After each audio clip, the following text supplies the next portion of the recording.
We're not considering any open-ended commitment. We're not considering any boots on the ground approach.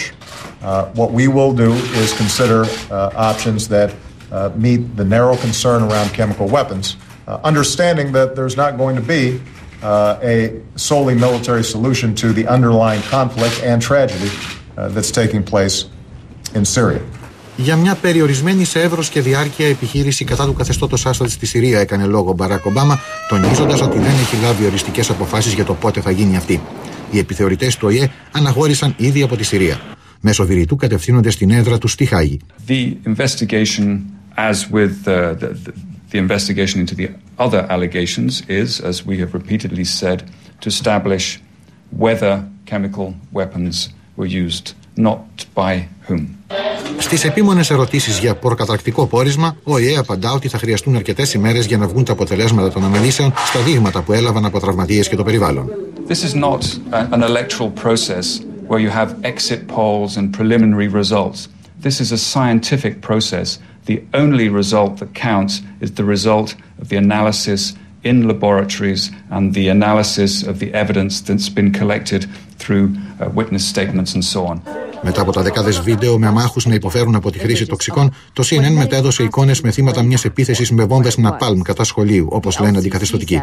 Οι Αμερικανοί λένε ότι έχουν αξιόπιστα στοιχεία για την ενοχή του καθεστώτος. Επικαλούνται ακόμη υποκλαπεί σε συνομιλίες μεταξύ στελεχών του καθεστώτος και στρατιωτικών διοικητών. We know that for 3 days before the attack, the Syrian regime's chemical weapons personnel were on the ground in the area making preparations. And we know that the Syrian regime elements were told to prepare for the attack by putting on gas masks and taking precautions associated with chemical weapons. Οι Αμερικανοί, χωρίς να τον κατονομάζουν επισήμως, αναφέρονται στο μικρό αδελφό του Μπασάρ Αλ-Άσαντ, τον 46χρονο Μάχερ, διοικητή της 4ης μεραρχίας, στην οποία υπάγεται η μονάδα που, όπως εκτιμούν, έριξε πυράβλους με χημικά σε προάστια της Δαμασκού τα ξημερώματα της 21ης Αυγούστου. Τα πολεμικά σενάρια δίνουν και παίρνουν στα αμερικανικά μέσα ενημέρωσης. Even if US warships were to come in here and launch cruise missiles from the Mediterranean, which targets would they choose here? Intelligence analysts suggest the key targets would be less the weapons themselves than the systems the Syrians would use to deliver them. For examples, you might look at major airfields out here. Airplanes can carry chemical weapons quickly and closely to their intended targets. That means it would be important for bases that matter to the Syrians to be attacked and taken out of action. Assad may be a monster, but he's very clever. He has unplugged all of his systems that emanate a signal. He's intentionally going to black right now, so it's harder for us to find him. But we have to assume at this point that all the contents of those fixed facilities have been packaged up and distributed throughout the countryside. What about things like missiles and rockets? If a weapon system's not being used, it's in a garrison facility. Again, we probably would see those weapon systems dispersed to places where they wouldn't be effective, like underneath overpasses. And you can't move airfields, but you certainly can move aircraft. I would bet you right now those aircraft are already in Iran.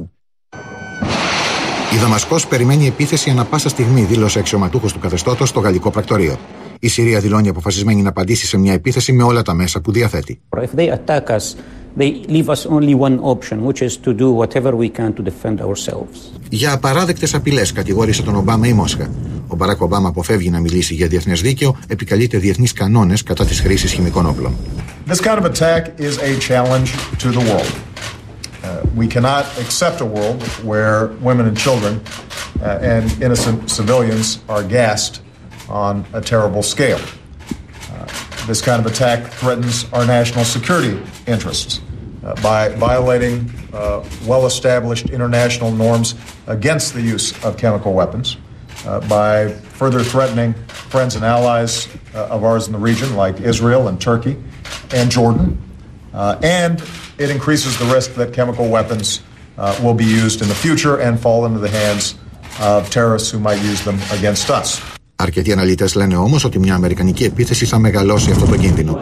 Παρακλάδια της Αλ-Κάιντα έχουν το πάνω χέρι σε περιοχές που ελέγχουν ήδη οι αντάρτες, ενώ χημικά όπλα ενδέχεται να καταλήξουν στα χέρια της σιητικής οργάνωσης Χεσμπολά στο Λίβανο. Hezbollah is a foreign terrorist organization. The worst possible outcome for the United States and the West in general is for these chemical weapons to transfer from Assad to Hezbollah. The most effective fighting force in Syria now is Al-Qaeda. They call themselves something different, but they are effectively an arm of Al-Qaeda.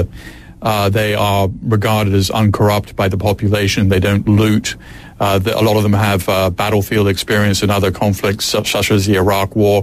Οι δημοσκοπήσεις δείχνουν ότι η κοινή γνώμη στην Αμερική είναι διχασμένη και θέλει να υπάρξει έγκριση από το Κογκρέσο για ένα νέο πόλεμο. We know that after a decade of conflict, the American people are tired of war.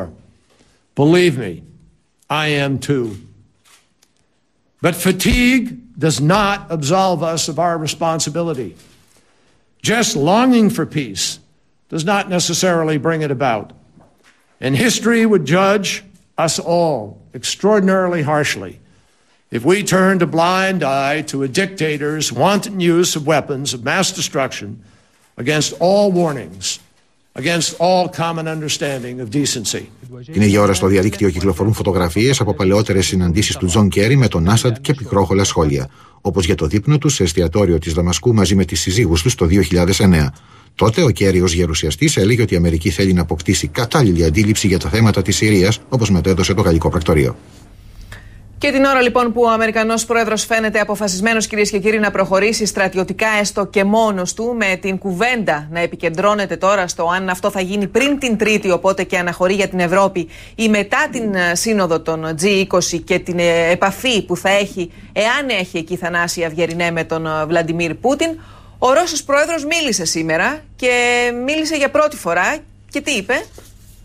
Εξαπέλυσε ουσιαστικά κεραυνούς με κατηγορηματικό τρόπο, μίλησε για παντελή ηλιθιότητα όσων ισχυρίζονται ότι ο Άσαντ χρησιμοποίησε χημικά όπλα τη στιγμή που αναπτυσσόταν με επιθετική επιχείρηση από το στρατό του. Ο Ρώσος πρόεδρος εννοεί τη στιγμή που ο στρατός της Συρίας νικούσε και οι αντάρτες βρίσκονταν σε πολύ δύσκολη θέση.